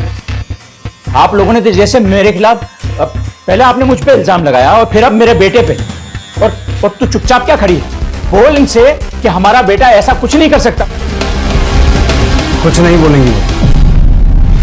कुणाल जोशी, मुझे कुछ स्टूडेंट्स ने बताया था कि उसका किसी के साथ बहुत बड़ा झगड़ा हुआ था, राइट? मेरी गलती थी सर, मैं चिढ़ा रहा था उसे, वो उसकी बहन को लेकर। बहन के बारे में क्या? वो हम लोग घूम रहे थे तो एक लड़की दिखी सर, और कुणाल ने उसे छेड़ा। क्या मजा आया यार कॉलेज में। वो देख क्या माले ब्रो, ये क्या सही पीस है यार। Hey sexy, nonsense is this? अपनी बहन के साथ अपनी बहन को चेक। मैंने वो बात फैला दी सर, और उस दिन से सबने कुणाल को जड़ाना शुरू कर दिया, और उस दिन उसे गुस्सा आया तो लड़ाई हो गई। कौन सी रात की बात है? बोलिए। दोनों वारदातों के वक्त कुणाल कहाँ था, क्या कर रहा था? घर पर नहीं था, दोनों भी बात। अरे क्या बोल रही है तू? तुझे कुछ पता भी है? मिस्टर जोशी, आप चुप रहिए, बोलने दीजिए उन्हें। कुणाल घर पर नहीं था तो कहाँ था? पता नहीं, लेकिन वो कविता से नाराज था। जब वो घर वापस आया तो उसके कपड़े पर खून था। और इतना सब कुछ जानते हुए भी आप चुप रही। अभी कहां है कुणाल? कहां छुपा के रखा उसे?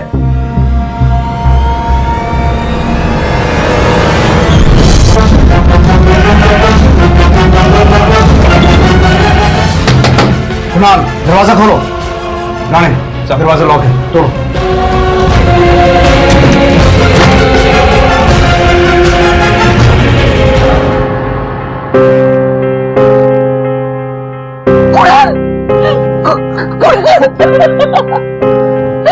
गौली, एम्बुलेंस में।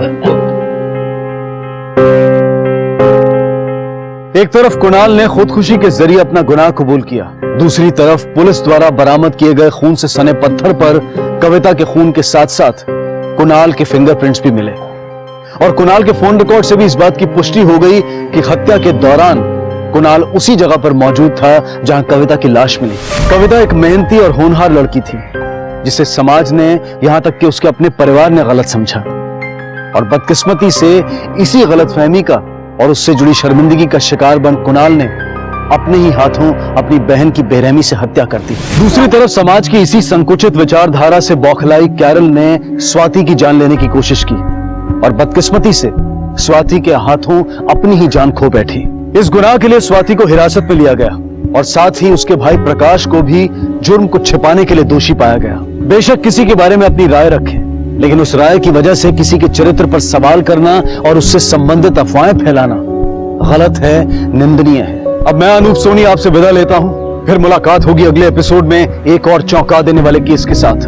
तब तक अपना और अपने परिवार का ख्याल रखें और देखते रहें क्राइम पेट्रोल डायल 100। सबक एक को सीख हम सबको। जय। इस तरह के और भी एपिसोड देखने के लिए हमारे चैनल को सब्सक्राइब करें और बेल आइकन दबाना ना भूलें।